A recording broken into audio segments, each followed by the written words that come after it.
The following program is a PodcastOne.com production. From Hollywood, California, by way of the Broken Skull Ranch, this is the Steve Austin Show. Give me a hell yeah. Hell yeah. Now, here's Steve Austin. I'm sitting here with Bill Burr, one of the funniest guys I've ever seen on YouTube, and finally he's here in person at 316 Gimmick Street. The guy was kind enough to drive across Los Angeles in his Toyota Prius on a Saturday afternoon. Welcome to my house. Thank you for coming over. Thank you for having me. God. You immediately broke my balls the second I pulled up. I knew I was going to get shit for that. Going over to Stone Cold's place, you know, Well, in a when I called 9-year-old dented Prius. At least I got it washed before I came here. People on my show have been listening to me knock the Toyota Prius for years. And just because it wasn't really so much the car, because the car is a very unique piece of mechanical engineering. It's badass, you know, the technology behind it. And here's the thing, I'm such a car freak. It's like the Crown Victoria, which is what, you know, you've been in New York City, you're from Boston, you know, basically all the cabs were, you know, Crown Vics, or all of the Lincoln Town cars, same thing. All those cars, 300,000 miles, 400,000 miles, they last forever. Right. And so when I get in these Toyota Priuses, the thing about it, when you get into a cab, those Crown Vics, the legroom in the back is for shit.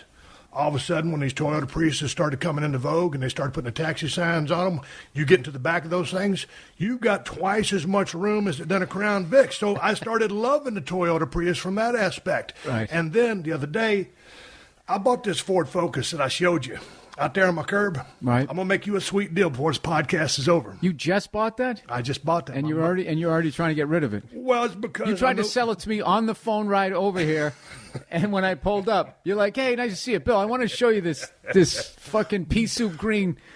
It's metallic pea, Bill. Oh, sorry. I'm gonna make you a sweet deal on this car. All right. But I was on my way over to the pick up my Ford Focus at the dealership because I bought it from my mother-in-law.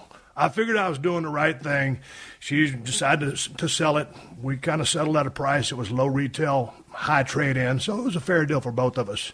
And then the repair bill came in, and the brakes were squeaking, all kinds of bullshit. You know, put it in the shop, and the repair bill cost more than I paid for the son of a bitch. Oh, yeah. That's why you don't buy it for a relative. But so anyway, You don't buy it I for know, a but it was relative. my Now you're going to mother-in-law. give her a dirty look during the holidays? God damn it. I got taken to clean by my mother-in-law, Bill. I know the same. As soon as I drove off, she was just laughing her head and shaking her head at me. I got that big motherfucker. I got him. Well. But I was in the Prius going to the Ford dealership. I started talking to the cab driver. Dude, how's this thing on repairs? Never needs a repair. It had like 200-something thousand miles on it. Still going strong. So I respect the Toyota Prius. No, it's a Toyota. If you change the oil every couple thousand miles, it's going to last. I mean, technically, every car should never die if it's made right. I mean, the engine block's made out of steel. All you got to do is just change all the fluids and not drive like an asshole. I mean, it should last forever, but people don't. They drive around with the fluids too low. They beat the shit out of it. You know, and then they think they need something new. I love it, dude. I'm telling you right now, that car, you know, I just got it washed, so it's looking halfway decent. But when that thing needs to be washed, I could literally leave that car in the middle of a riot running, and no one would take it. They might throw a rock through it or whatever, but I can come out. That's what I love about that car, is I can take it anywhere, and it always runs, and it gets great gas mileage, and I don't give a shit when people open their door into it. So That's the same I with am my Ford finally getting a Bronco nice here. car, though. I ordered I got a car coming, but it's not getting here till October, and that's going to kill me when some asshole just opens their door into it. But that's the new what car they do. blues. When you get that new car, you know, it's like getting a new pair of tennis shoes. You're going to scuff those things sooner or later. Yeah, except it And costs you goddamn, $50 grand. Yeah, A little bit different. Yeah. So when you bought the Prius, what was the inspiration behind that? I mean, because what were your other options? This was my inspiration was that I was already doing enough damage. I put my own hole in the ozone layer, flying every other weekend or whatever. So I was just like, all right. And like the air quality out here is not great, and you can't really go that fast. And just I don't know. And I don't know. I knew it was a Toyota. I don't know why I bought it. I think back then I was really into the whole let me try to, you know, do something positive for the environment, which I still try to do. But there's just, until they deal with the population problem, you no matter what you do. I even think like these Teslas, what I want to hear is when they get rid of the battery Right. What does that do? What is that worse for the environment? Now, you know that's going to come out, and the gas combustion engine guys are going to, fund the study for that. Right. What about that dude who put it on autopilot and got himself killed? No, I didn't hear about that. Well, these kids were putting up videos. I saw one where they had the self-drive option on the thing, and they literally took a nap. They're going down the highway, and they wake up. They're like, oh, there's like an hour of the trip gone. And I was just like, I would never have the courage to do that. So some poor bastard was making those kinds of videos, and what happened was, whatever, he was asleep or not paying attention. I don't know what was going on, but the sun was shining. There was a giant, 18-wheeler that was all white. It didn't read it properly. It read it as daylight and just drove right underneath the thing or something. Now, granted, I'm telling you, like 20 people told me this. I've never looked at any video or read anything about it, so I'm just paraphrasing what they say, which is what I do. I'm not a big reader. Yeah, I don't even like watching videos. Like, if whatever you tell me in the hour or whatever, right. I'm going to take as law. Yeah, but see, and I'm going to repeat. But here's the thing, Bill. Whatever technology is, they've been talking about these cars that drive themselves. And dude, at 51, you're clipping in here at 48? 48. Just turned 48. Just turned 48. So you knew it. The odometer just flipped. Just flipped. But, man, I've been around long enough that I'm pretty skeptical. I dig technology, but I used to spend my life on the road for 15 years. I've driven all over the United States of America. We go to foreign countries. We get on buses because the driving laws are all fucked up over, and you're driving the wrong side of the road. And you don't know where the fuck you're going. But over here, Rick Rude, Ravishing Rick Rude. Are you a wrestling fan? Big time. So Ravishing Rick Rude, we should say, God damn it, Steve, arrive alive. So we always try to get to the places safe and sound and perform in front of the people, put on a goddamn good show, and get on to the next rodeo. So I ain't going to trust no machine to guide me because I was real picky about who I would let drive the car. Right. Like Mick Foley, love the guy to death. Don't let him drive. Diamond Dallas Page, one of my best friends. Don't let him drive. Fucking Jersey guy. No, because they drive too aggressively, or there's too. No, just Mick, and I love him. He's one of my best friends. But just having said that. You just don't trust him behind a wheel. I don't know if he was distracted. He's one of the smarter guys in the business. If I always wanted a good opinion, I'd go to Mick Foley. Right. Kevin Nash, goodwill man. Badass Billy Gunn, goodwill man. Okay, all of a sudden, you got the Tesla, you dial in, hey, here's your destination. I'm going to trust this GPS system because when I moved to L.A., I remember I had the Garmin thing they used to put on my windshield, and Garmin would be telling me where to go. So they've advanced whatever the GPS thing is to drive his car. I ain't trusting that motherfucker to get me where I'm going. I got to have the steering wheel in my hands, Bill. Maybe it's a control issue, but it's like when you punch in the directions on your iPhone and Siri's telling me where to go and what to turn on. I can dig that. She's gonna get me there, but I got the steering wheel in my hand. So I had to switch it to a guy's voice. Oh, so you didn't like the girl telling you what to do? Because I thought that was some subversive feminism shit for me to get used to taking orders from a woman. I didn't like it. Turn left. I used to find myself fighting it, like skipping streets and everything. Every once in a while, just be like, just to keep it even. So now it's just like a guy's voice, and I don't have that. I got major control issues too when it comes to that stuff, and I think technology was fine right up till 1995. Somewhere in the 90s, we had it right, and then that's it. Okay, and I know there's advances in medical and that type of stuff over the last, 20 years or so, but it's not, in the long run, overall, it's not helping everybody. We're just living too long. People got to die. People got to get out of whatever the magic number is of human beings that can be on the planet. Yeah. I think we're over it by a good, 4 or 5 billion. Yeah. It's got to be. Well, you said you don't like to read. Or you don't read much. I'm not good at it. You're not good at it. It takes me an hour to read 5 pages because every word reminds me. I have ADD, so I just start thinking about stuff, and I'll just go on some journey in my head as I continue reading but not retaining anything, and then I'm like, what the fuck just happened? How am I on page 30? That's basically... Yeah, because you don't remember the first 29. That's the same thing I do. There's some shit that I like. I like to read. If it's I'm good about autobiographies. You got all this, the Stevie Ray Vaughan stuff. Any stuff on him, I would be totally focused, riveted, reading that. But if it was back in the day, if I had a book report and they just said read this fucking book, I'd just be like, I hated it, absolutely hated it. So I was good at screwing around in class, and somehow I turned that into a living. Hey, God dang, you went to college, right? Yeah, I went to a bunch of colleges. But you got a degree. You got a degree in what? Communications. What did they teach you in communication? Because obviously you're great at it. You're one of the funniest cats who goes around doing stand-up. I don't remember. It was a fun, like, I finished at Emerson. I went to, like, 2 other ones, was accepted to another one, and I just, by the time I was, like, 22, 23, I was still a freshman. I was going part-time. I had to pay for it myself, working my way through college and stuff, and I don't remember. I went to that school, and I finally it was like a performance school and shit. I could do stuff on the radio. But I wanted to ask you, just as far as being a wrestling fan. I mean, you asked me when was I a wrestling fan? I watched it hardcore from like 78 to right up early 90s, right when I started doing stand-up. And then like I missed everything because when you guys were on, the big stuff, I was out doing stand-up. So I missed like all of Seinfeld. Like I didn't see any of that until it went into reruns. I missed a bunch of sports in the 90s and all that. And I remember in the late 90s, the late great Patrice O'Neal. Yeah. And he's him and Mitch Hedberg to me and David Tell. I'm glad you brought Mitch Hedberg those up. like when people always say like, man, you're like the funniest guy out there. It's like, yeah, because like the top 5 guys aren't here anymore.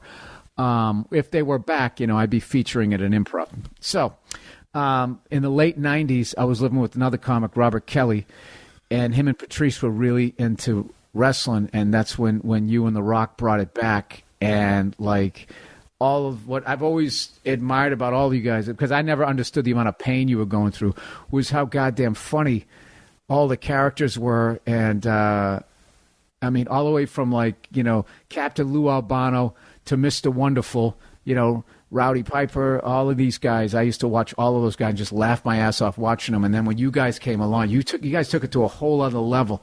And I always felt you guys were like prolific. Like each week when you thought you had all your guys' catchphrases down, you came up with new stuff. And me and Bobby would watch it, and we'd have Patrice on speakerphone. He was living in New Jersey, and me and Bobby were living in like this walk-through bedroom apartment, and we would sit in the living room on his pull-out bed. Obviously, he'd fold the thing up during the day, and we'd watch it on this little kitchen TV and just waiting to hear what you guys were going to say and all the different storylines and stuff. It was great, man. I had so much fun doing that shit, and finally I had to ride off into the sunset with injuries and stuff like that. And so, although it is entertainment, it's a rough ride in there, or can be. The best thing that happened was once they just said this is sports entertainment, then you guys could actually talk about the real pain that people just look at, because they were thinking, it's worked out, it's fake or whatever. But it's like, dude, that guy still has to take a chair to the head at like whatever 3/4 speed. Do you want to do that, or jump off a top rope and land, or get slammed on your back? Like I couldn't believe when I saw Hulk Hogan one time. So first time I saw him was in the airport, and then I saw him when he did the Opie and Anthony show. And I remember going like, man, I thought he was tall. I thought he was like 6'7", but like his arms hung way down to like his knees. And he said, I used to be 6'7", but after all those years of his finishing move, jumping up with the leg coming down, he lost 3 inches of height. Here's the thing about Hogan, and I always give that guy a ton of respect because he had a tremendous run. You think something so simple as just jumping up and dropping that leg. Here's a great thing about that leg. First of all, it worked. It looked good. He was charismatic as hell, had a great look. But anybody could take that finish. So when you come up with a finish in pro wrestling, you want it to be something that everybody can take. So if it's a bunch of damn, crazy toss around, whirly gigs, and it's acrobatic, right? Hey, not everybody can take that, but anybody can lay there and get a leg dropped on them.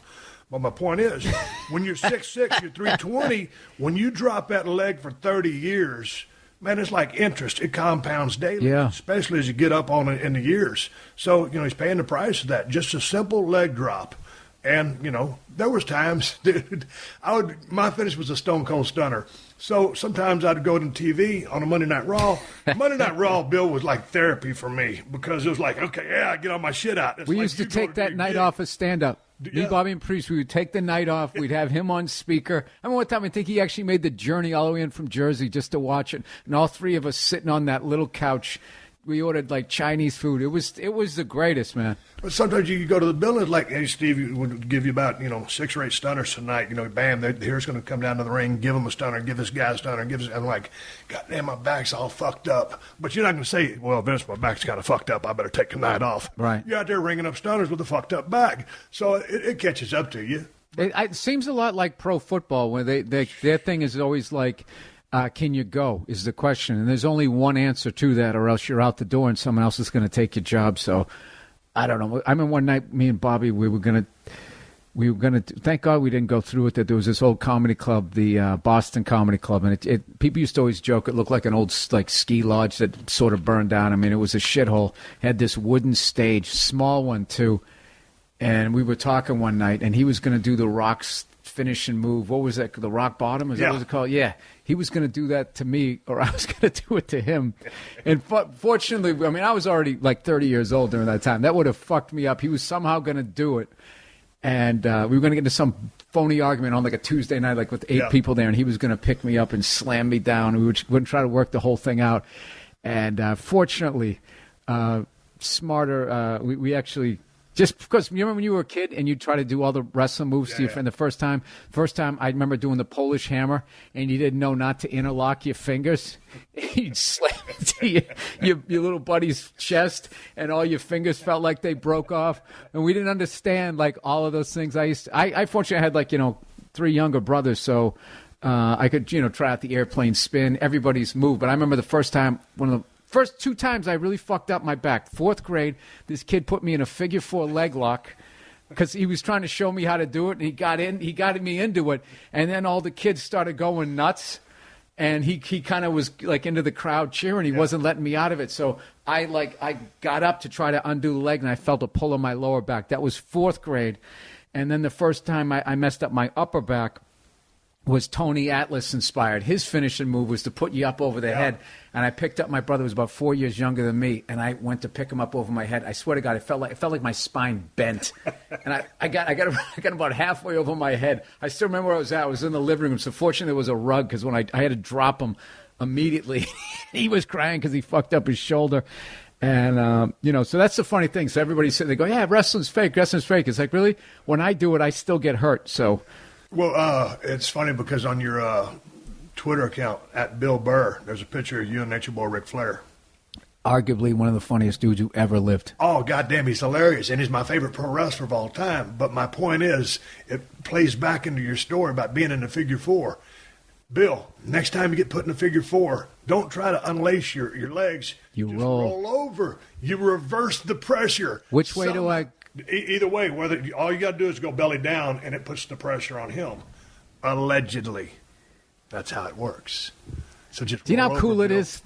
40 years later, to hear it from Stone Cold Steve Austin. This is how you get out of the figure 4. I'm going to teach my wife how to put me in it. See if it works. You go, dude. Just go get on YouTube. Go push Flair versus Steamboat, and watch him put Steamboat in that figure 4, and all of a sudden Ricky will get that crowd, and he's getting that crowd, and goddamn, he's almost got him, and finally turns it over, and the pressure goes to Ric Flair, and he goes to the ropes, so now he's selling the legs just like Steamboat's selling the legs, so there's no reason why, kinesiologically or anatomically, why rolling over would reverse the pressure, but that was the story. Yeah. The Steve Austin Show. The Steve Austin Show. Hey, man, you own or rent your home? Sure you do, and I bet it can be hard work. You know what's easy? Bundling policies with Geico. Geico makes it easy to bundle your homeowners or renters insurance along with your auto policy. It's a good thing, too, because you already have so much to do around your home. Go to geico.com, get a quote, and see how much you could save. It's Geico easy. Visit geico.com today. That's geico.com.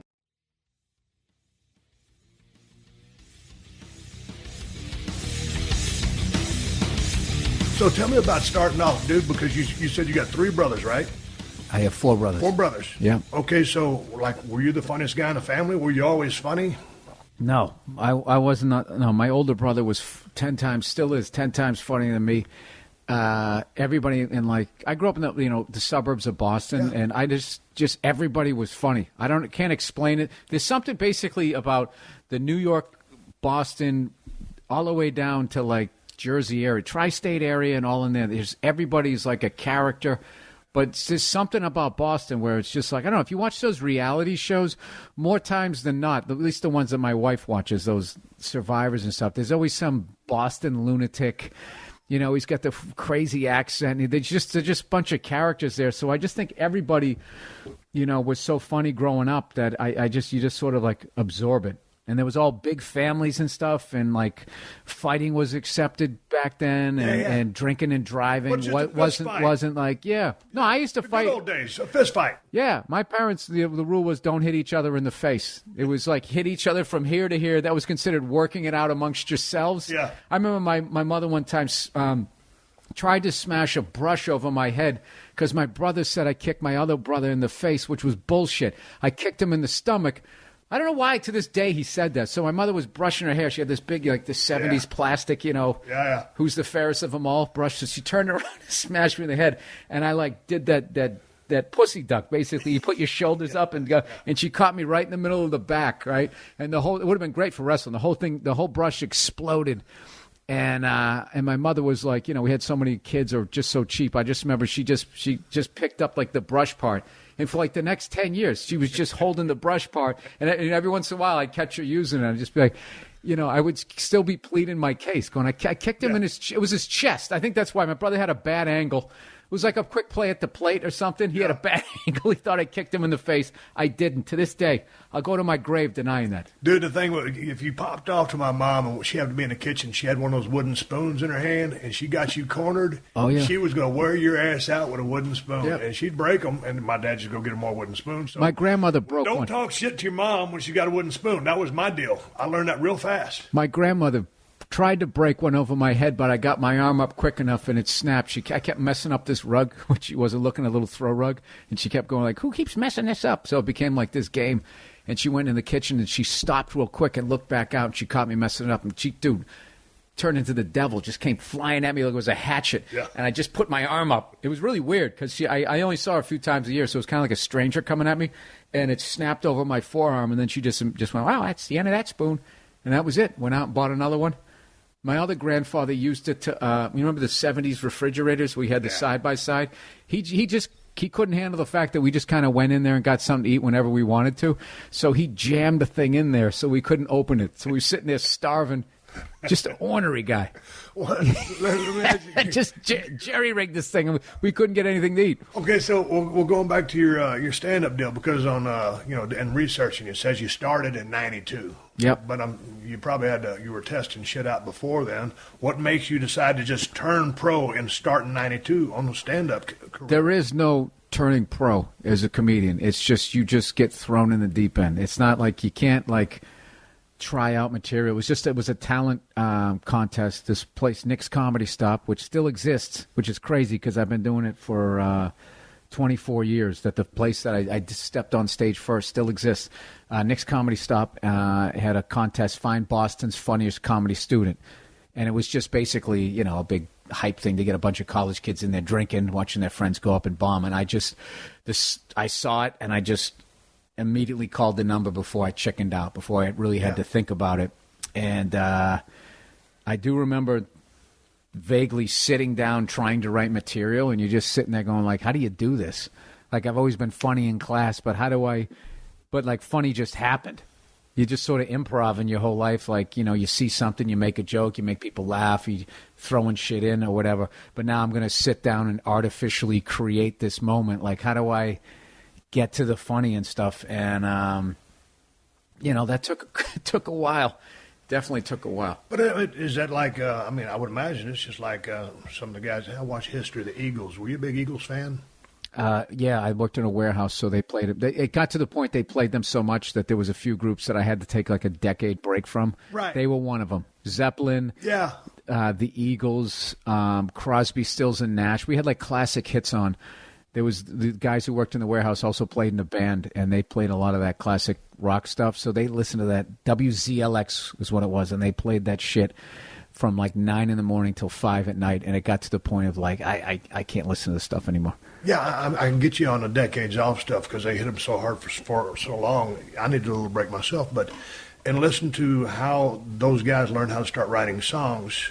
It was an interesting process. So here you are. You're coming out of communications. You get on the stage. You're going to write this. Your first gig. I was not communicating. I know.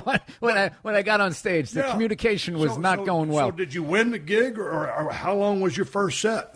was supposed to be 5 minutes, and I think I did like 3, and I bailed. I made fun of the host, and then I just got off. My first time doing stand-up, and I would say this to anybody who's getting into it, like the first 10, 20 times you do it has nothing to do with how well, good or bad you're doing. All it has to do with is when they call your name, having the balls to go back up there or go up there the first time. That's all it is. Like, and I just was joking with the buddy Rogan. I was joking with him, just going like, I am so glad YouTube did not exist when I was going through my am I the next Bill Hicks phase. You know what I mean? Yeah. There is a phase that a lot of comics go through, myself included, where you think, hey, am I going to be the guy with the leather jacket smoking the cigarette, telling them how it is, Yeah. It's sort of like, and everybody, whether you had the jacket and the cigarette, kind of tried that hat on for a minute. And thank God, I know they exist somewhere. The footage is on a VHS tape somewhere in the back of one of my closets, but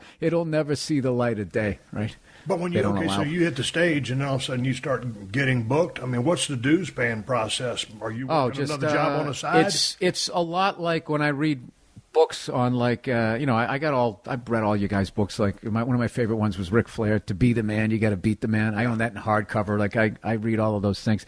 And what the stuff that I related to the most was the dishonest promoters and being in a car with another performer and laughing and joking and having beers afterwards. But obviously the level of physical pain and the shit that you guys went through is way beyond. Our stuff is more like just absolute humiliation.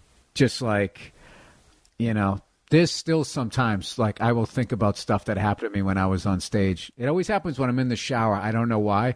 And it's just some of the, like, where I just got so owned by a crowd and had no comeback, and just how embarrassed I was. And there's always friends in the crowd when it happened. Every once in a while when those memories come up, I literally have to, like, shout it out of my brain. Like, I'll just be in the shower, and my wife will be down the hall, and she just hear me just go, like, oh.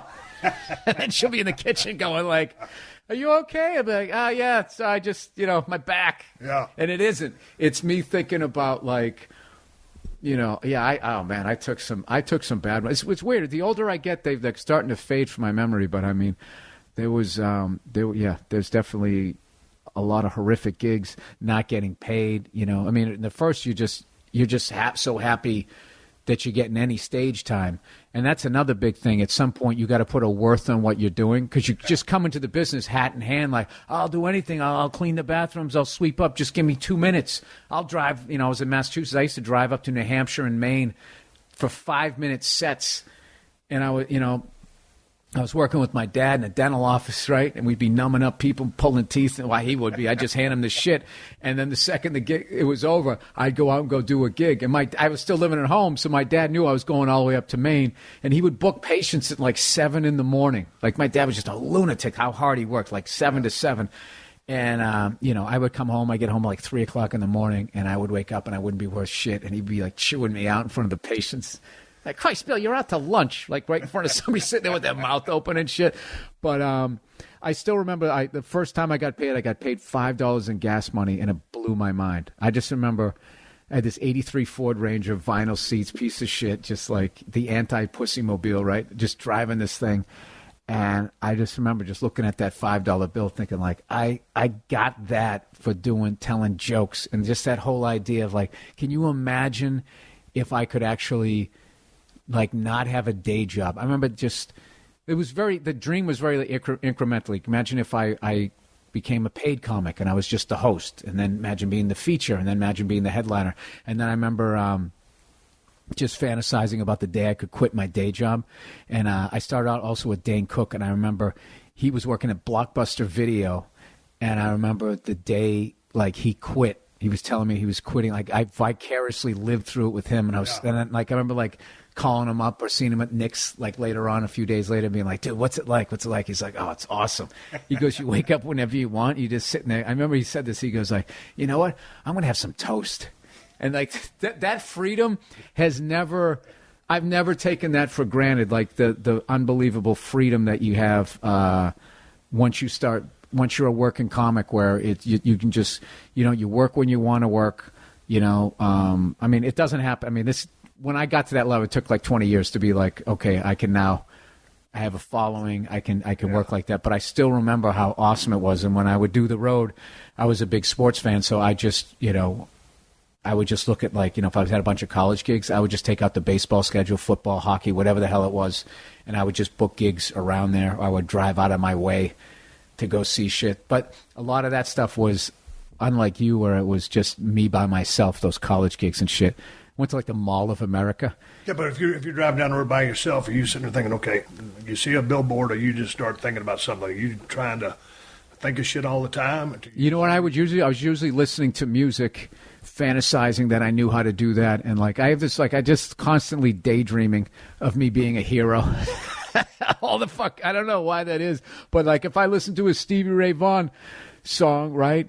I'm Stevie when he's doing something great, which is usually most of the song. But if I listen to Stang Swang, then I'm thinking I'm Chris Layton playing the cool drums in the beginning.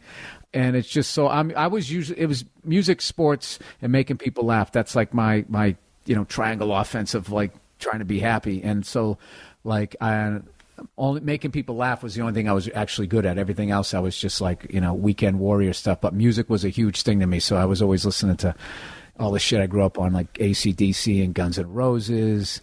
And then when I met Patrice, he got me into Biggie Smalls and Ice Cube and all that. And I remember I'd always try to buy rap tapes, and he would just look at them and just throw them out the window. And then and just laugh at me and go, this guy stinks. And then he'd tell me the guy's real. But then he was funny. I would, I tell him about Led Zeppelin and all that type of stuff. He got totally into the Beatles and stuff. It was really funny. So when you're going out and you're doing your first gigs, I remember when I first started in the business in Dallas, Texas for 2 months, I'd work 2 days a week, Friday night and Saturday morning, and the bad guys would come in and just kick the shit out of me with kendo sticks and weightlifting belts. I was paying my dues, and then they shipped me off to Tennessee, and that's when I started working full-time. And I show up, and I'm going to have my first match in a territory that I don't know anybody. I'm 2 months in the business, and all I've been doing is getting the shit kicked out of me. Right. And so now, what's your job tonight? Are you supposed to win or lose? I'm a good guy. I'm going to win the match, and I'm a baby face, as we would call it. And Dutch Mantell says, Steve, you're working with, what's his name over there? He's wearing a mask. He goes, go out there and give us about 8 minutes, and you'll beat him. I can't remember how I beat him. All of a sudden, he told me 8 minutes. I'm thinking to myself, God damn, what the fuck am I going to do for 8 minutes? Yeah. Because you're scared of time. Yeah. And then as you get, a couple more months, a year or two, dude, you need 20, 30, 40, right? So how did your routine grow from, your first, 5-minute gig, which turned into be 3 minutes at the college thing? That's so crazy, the similarity of this. Yeah, how'd you get your time up? That's what we call it. How do you get your time up? Was basically, all right, so you had, in Boston, it was Nick's Comedy Stop, The Comedy Connection, and Giggles. Those were, the A rooms. So that would be, working for it was WWF when I was a kid. Yep. WWE, right? And then you had all these, then you had the B rooms and C rooms. So these would be, different wrestling circuits. So it'd be, in A rooms, I would be a host. In B rooms, I could feature. And if it was just some absolute shithole, actually, I never headlined. And I think maybe one time I did before I moved to New York. When I moved to New York, I knew I had 45 minutes at that point, but I had never done 45. So I had 45 minutes. I could talk for 45 minutes if I could remember all of it. And I remember I talked to this guy, Roger Paul. And I had already sent him my tape, and he really liked me. And he was the first guy that headlined me. And he goes, did you headline up in Boston? And I just lied. I said, oh, yeah, I can handle that. And what would happen was, when you first start headlining, you're used to doing 30 minutes. And what kept happening was I get to 30 and it would go great. And then there was 7 minutes of what the fuck. Yeah. As I'm saving basically my finishing move was my closing bit. And I'm saving that thing, right? And so my sets would, if you were to graph them, would gradually build. And then there'd just be this lull. And then I would get out on the closing bit and it'd go back up again, but it wouldn't get to the same height as 30 minutes. So it was kind of yeah. That's what it was. What are you thinking when you put your set together? Because here's the thing. I have an idea what I'm going to open with, and I know what I'm going to close with. I kind of know all the jokes, but then I don't have the set order. It goes much better if I just think about the joke and then I just do the joke. And sometimes I have callbacks to jokes, but I haven't told it yet. But what it does is it gets you to be present Like I am, whatever. I am at the Comedy Store in Los Angeles. I'm at the Punchline in San Francisco. Like I am here right now, as opposed to being up there. Like I did the whole write it all out, word by word, memorize it, always say it the same way, do it in the same order. I did that, and I found myself on stage. It was like when I was reading a book, like my brain would just be going, and then I would start thinking I have not thought about this crowd or what the fuck I've been saying for like 3 minutes, which is a long time. And then I would start thinking why are they even laughing? Like, what is even funny about this? And then the second you think that, for me, I just start bombing. Like, it's like I'm in a plane and it starts losing altitude and I can't figure out why. And so I have to go, I have to switch it up. What I found works for me is my buddy called me recently. He goes, man, we get the third show. He goes, there's only like 30 people going to show up, 30 reservations. And from all of those years, I got like this jolt that went through me because I did the whole, there's only 30 people up here, so I'm going to go up and, act like there's 30 people. And then one day I was just like, fuck this. I'm going to murder these 30 and make them wish that they brought 30 more, which is not the most original thought. But I can't remember. Somebody told me to do that, but I just started approaching it like sports. Like, it's all right, we're down 18 runs, but you're not going to win by 19, and I'm going to make this fucking miserable for you, right. And I'm going to try to foul off as many pitches, whatever I got to do. And it's like that athlete mindset of not losing. Like, if you apply that to stand-up, you always like, there's got to be luck, there's got to be the talent, but the biggest thing is you have to have that thing where, you're in the middle of Dallas in some shithole and everybody else is sitting there going like, oh, do I really want to do this? Should I get married and have kids? And you're out there just fuck this, flying across. And you have to kick the shit out of them or it's going to start dipping and they're not going to come back. You got to give them bang for the buck. You have to. They bought a ticket. You got to give them everything. You have to. This is the Steve Austin Show. Support for this podcast comes from Pluto TV. Need an escape? Drop into Pluto TV for a world of free TV. Stream hundreds of channels and thousands of movies and shows all for free. Yeah, free. No subscriptions, no fees. Imagine 24/7 channels of Narcos, CSI, Star Trek, Survivor, and everything else from hit movies to binge-worthy TV shows, the latest news, live sports, comedy, and more. What are you waiting for? Download the free Pluto TV app for Android, iPhone, Roku, and Fire TV and start streaming now. Pluto TV. Drop in, watch free.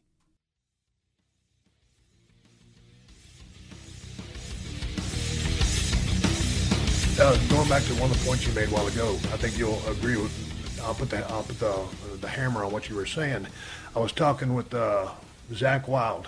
Oh yeah, he's awesome. You know Zach. Yeah. It's a funny thing.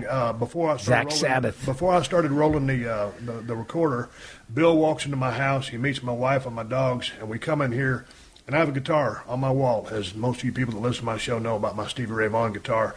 And he goes, Jesus Christ. He goes, is that real? And he dug the guitar. And so I told Bill, I said, out of 95% of people that come here, nobody ever notices that goddamn guitar. And it's one of my prized possessions. I first saw the Stevie Ray picture, and I was just like...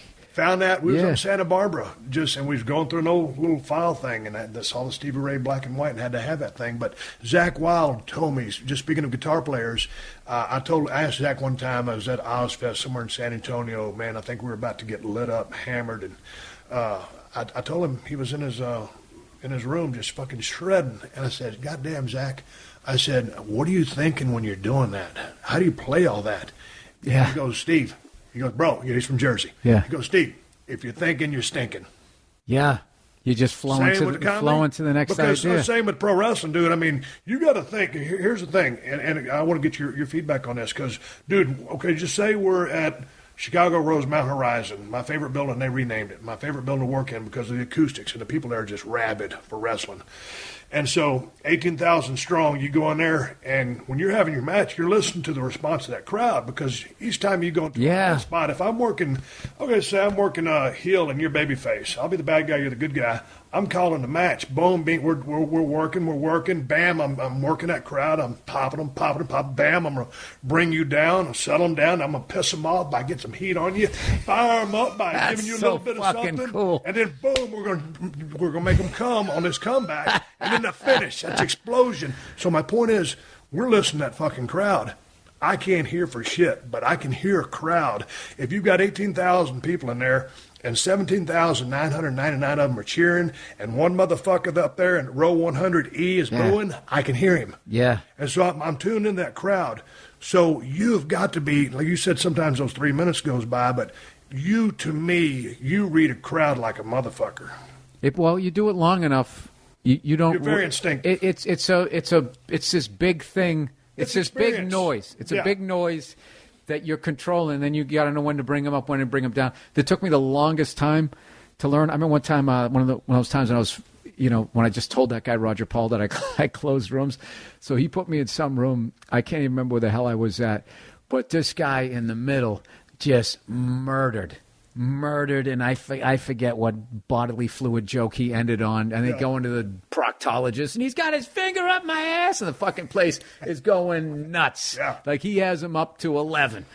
So I made the mistake is I went on stage and tried to start at 11, and I had nowhere to go. I got about 10 minutes into my set, and I was literally out of breath from telling jokes. And I was like, and then when I was 5, and it's just like, and what I had to do, I just started bombing for like 5 minutes, and then I gradually built it back up again. I remember I got off stage, and I had a headache, and, and I was a baby about it, and I called the comic, talked to an older comic. I'm like, this fucking guy, he's doing all this bodily fluid stuff, and he's fucking screaming. I've seen a million guys do that joke.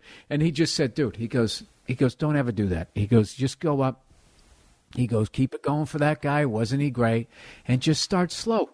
Start slow and just gradually build it up again, but blah, blah, blah. And I was like, you can do that? He goes, yeah, just do that. And that was like, so much of the stuff that I learned by completely failing, and then an older comic told me, how to work that out. But I remember the first time where I was conscious that I was being able to read a crowd, but I was working this place, Harvey's, in Portland, Oregon. And the dude who ran it he had like all these telemarketers. You just paper the room. So you do a Tuesday through a Sunday, 3 shows Saturday, 2 shows Friday, all inclusive, like a $1,500 thing. So by the end, I think after taxes, you walk with like $300 to do like 9 shows or some shit, right? So I come in there Tuesday night, and it's just packed. And I was like, holy shit, like this is like, I thought I was going to lean on the mic and fuck around. So once you establish that you're there, I didn't have to be there like an hour before the show. So come Thursday, I came walking in about 10 minutes before I went on, and I walked in the room. I was in there for like literally 3 seconds, and I looked at the waitress and I said, what happened? And she goes, well, the guy on stage, he kind of told a joke that people thought was, I don't know, kind of sort of sounded racist and blah, blah, blah, blah. Like I just felt the crowd. Like it wasn't it wasn't the energy of this guy's bombing. It wasn't an energy of like, we're drunk and we don't care and we're rowdy.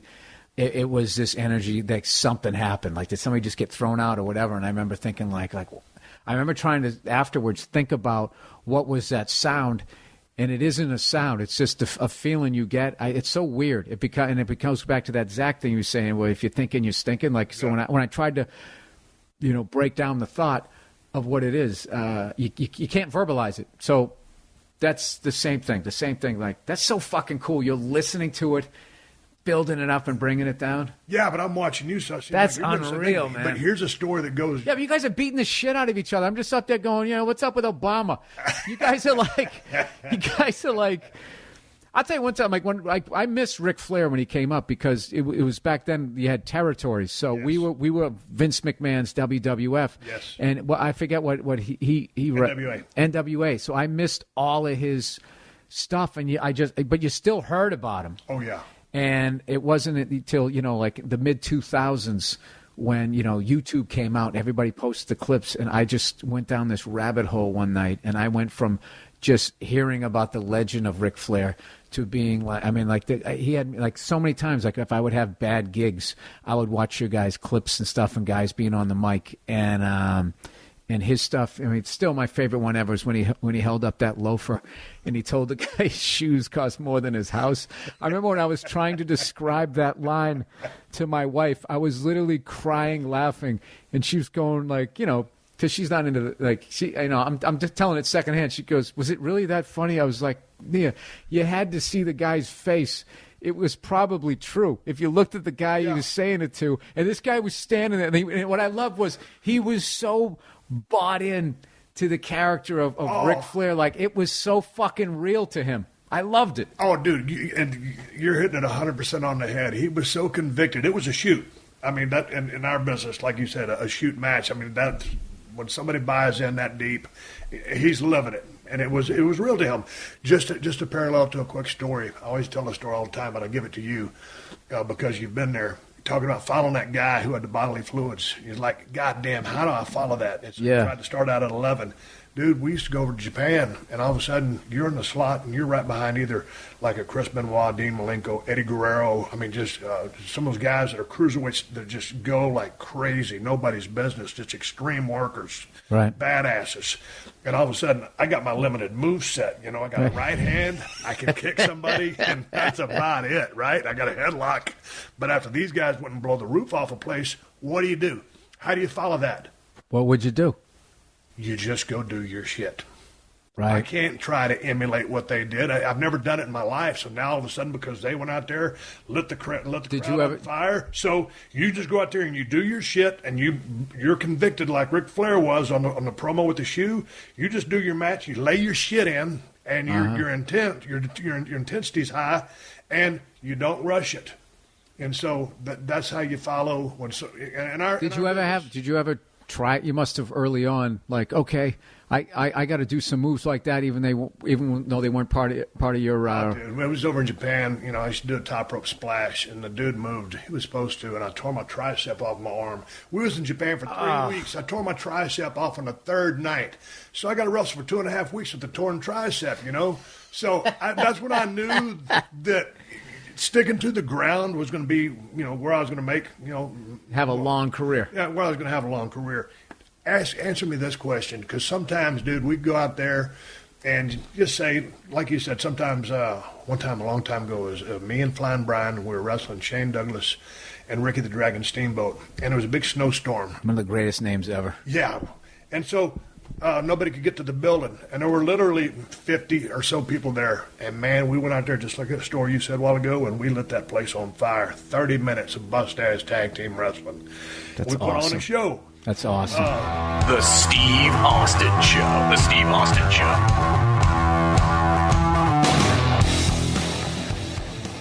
Hey man, do you own or rent your home? Sure you do, and I bet it can be hard work. You know what's easy? Bundling policies with Geico. Geico makes it easy to bundle your homeowners or renters insurance along with your auto policy. It's a good thing, too, because you already have so much to do around your home. Go to geico.com, get a quote, and see how much you could save. It's Geico easy. Visit geico.com today. That's geico.com. But sometimes when you go out there, whether it's 50 or whether it's 20,000, sometimes you go out there and you've been on the road for a long-ass time, and you're a pretty good hand, maybe say at the 5-year mark, and then I'll go to the 10 or 12-year mark for me. But sometimes you go out there and you just get a crowd that ain't buying shit. As over as you are, Stone Cold Steve Austin, or as funny as you are at a scientific level, Bill Burr, you ever get a crowd these days that just all of a sudden just kind of lukewarm to the shit you're doing? Or are those days gone by because you're so good at what you do now? It's more once you get known. Once you get known, then, like, you're a big guy. It becomes easier. Yeah, like, I'm not as, if I went up against a crowd like that, I haven't done it in a while. Like, I can remember the last time that happened to me. I was going to do Letterman, and I needed to get 5 minutes, and I was new out here, so I went to this guy had this room out in Glendale, and it was just a bar. It was just a bar, and most people came there to watch the Laker game. And the host goes up, he bombs. The next person goes up, they bomb, and like 2-3 people in a row are just bombing bad. And I was in the back going like, I'm gonna get him. They knew they're kids, blah blah blah blah blah. Once I get up there, hey, I bet some people here are gonna know who I am. I've got a half hour on Comedy Central. I did a little something on HBO, and I went up there and nobody knew who I was. And I had to work totally clean and just go through this, hey, what's up with this? Late night TV show, dude. And I ate my balls. And then I just abandoned my TV set and I tried to turn it around by giving shit about the Lakers, rather than, going a positive route, which I never go. I should have gone like, hey, man, you guys like the Lakers? All right, just something to get them in. Yeah. I was like, fucking Kobe's overrated. How much free agency help do you like? And they were just like, hater. And then they just turned back around, and it was just like they just ignored me. And I'd been in it long enough where I just laugh walking out. Well, there you go, you egomaniac. That's what you get for that. Yeah. You know, you thought you were going to go up there and everyone was going to be, you know, thrilled to see a guy that was on VH1's I Love the 80s, whatever the stupid talking head show credit I had back then. And but like, you know, I guess, you know, recently I've opened for a few bands, and that can be a difficult thing where they are, when a crowd's standing up and they're there to see music and then you come out, that it's a really, you know, I have major, like, I don't care how long I've been doing stand-up, how big I ever got. There would never be a moment where I wasn't plotting backstage on a gig like that, going like, all right, I need to do this. Right. I need to do that. Make sure you don't do this because it didn't work the last time. I got to open for Queens of the Stone Age one time, which was killer, man, because, you know, one of my favorite bands ever. And I just knew it. I knew going out there, I was like, oh, man. So I went out there, and I was having a good set, and it just always gets to that point, you know? Like, they've had enough. Yeah. They didn't come here to see you. Came here to see rock stars, not some sickly-looking Ron Howard jackass, right? So I got, like, 12 minutes into this, and this fat chick just started screaming at me and wouldn't shut up. And so I kind of trashed. The lead singer, Josh, said, he goes, no, it went great. It's funny. He didn't like his set, and I didn't like my set. I ran into him recently. He was like, dude, you were better than us last night. I go, no, I wasn't. I got that fat chick screaming at me. He goes, no, but you handled it perfectly. Yeah. I was like, I just told her to go fuck herself. I didn't do anything. And then I was just like, I sort of got her to shut up, and then I just kind of gracefully tried to get off the stage. But way back in the day, I used to open for, like, Winona Judd, and I did it like maybe 4 or 5 gigs with her. And those things were either great or they were just like if it was inside, I had a chance if they were sitting down. But I remember, I think we did Del Mar one time. We did like that outdoor racetrack, and it was like in the middle of the day, comedy during the day, outside, sun's out, and I just come walking out like it was, you know. Yeah, so like if there's situations like that, then I still can't get out of those. I mean, there are impossible situations, so you just have to sit. What I do is just mentally, I just start thinking of all the comics I'm going to call the second I get off stage to tell them how bad I ate my balls. And then you can laugh about it, you know? Yeah, but it always feels to get it off your chest because, I mean, sometimes you go out there and you think you're going to rock the place. I mean, you get them, but you could have done better. And it's always, you're always hanging, and this is going back years for me. You're currently still doing it. I stopped a long time ago. But you just hang on that last performance. I mean, if you rocked them, I mean, fuck, you're on cloud 9. All of a sudden, it's kind of like, you know, in your wrestling business, it takes you like maybe 5 years to really get it, and then you go from there to the other levels. But at 5 years, you should be pretty proficient. So you think, okay, I got this shit. All of a sudden, you go out there and you just lay a big pile of shit in the ring. Nobody gives a fuck. They didn't get with the match, and you just go to the back. Everybody knows you stunk the joint out.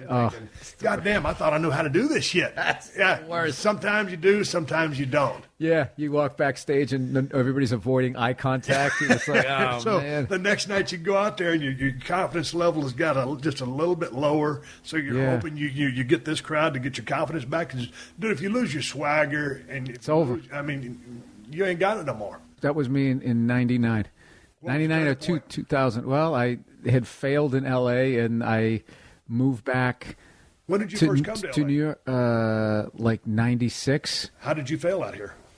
I just was not booking anything, and I couldn't get stage time. And once you're the new guy, and then nothing happens for you, they're kind of over you. And then there's the next wave of new. There's always going to be. You know, the thing about it is when you come out here, if you don't have a voice or anything like that, you're just a piece of meat. And they threw you up. So I was a piece of meat. They threw me up there. And, you know, it's like, hey, potential. And after a little while, when nothing's happening, you know, another 3-4 waves of young guys come in, you're out. And that's basically what happened. So I moved back to New York. I had a manager and agent. They dumped me. And I had no manager, no agent. And I just remember when I made the decision to go back to New York, it was just like, all right. Why did I get into this business? I wanted to become a good comic. So I can't get the stage time out here. I got to go back to New York. And I remember thinking, I'm going to go back to New York, and I'm going to get so funny, they have to book me. That was the only game plan I had. I went back to that walk-through bedroom. That was when I started living with Bobby Kelly. This is the 90s, you know, rollerblading and all that shit, right? Way back then. And I just did a zillion shows. Just a zillion shows, and then one day, I don't know, come out the other side. And, you start thinking, oh, how the hell did I get here? It's just like, I just put my head down and did a million shows. And Dave Chappelle and Neil Brennan hooked me up with a couple of episodes of Chappelle's show. And then that thing blew up, and I got to experience, like, from a safe place where it wasn't me. It was right. I was standing near the guy and watched somebody go up like the Beatles, And then, and then it cooled down again for a little while. Did a little half hour for HBO. Opie and Anthony, that was a huge year, 2005. Jim Norton got me on the Opie and Anthony show. So those guys with the HBO special coming out, that gave me a little bit of a bump. So I could sell tickets on the East Coast and for whatever reason in San Francisco. I don't know why, but I think that was more the HBO special. But like all the Opie and Anthony territories, I was doing really well, and those guys used to let me do promos and shit on their show. Like they really helped all of us out. And then I guess maybe Breaking Bad and Netflix. Yeah, those were the big ones where you just gradually kept going up and up and up till I'm sitting here talking to you, which is still blowing my mind. All right, everybody, give me the go-home cue. It's time to wrap up this podcast and ride off in the sunset. So let's stop here on that career trajectory note and pick it up next Thursday. Bill Burr hanging out at 316 Gimmick Street, and we'll continue the Unleashed conversation again next Thursday. Hit subscribe at iTunes so you don't miss out. And while you wait for that, why don't you check out Bill Burr's comedy special on Netflix? It's called I'm Sorry You Feel That Way, and you will laugh your ass off. And if you don't have Netflix, just get on YouTube and type in Bill Burr. If you don't think this guy is funny as hell, I'll kiss your ass. Thank you for joining us for another classic episode of The Steve Austin Show. Please leave a rating and review on Apple Podcasts and tell your friends. For more Steve Austin Show, go to PodcastOne.com. That's PodcastOne.com.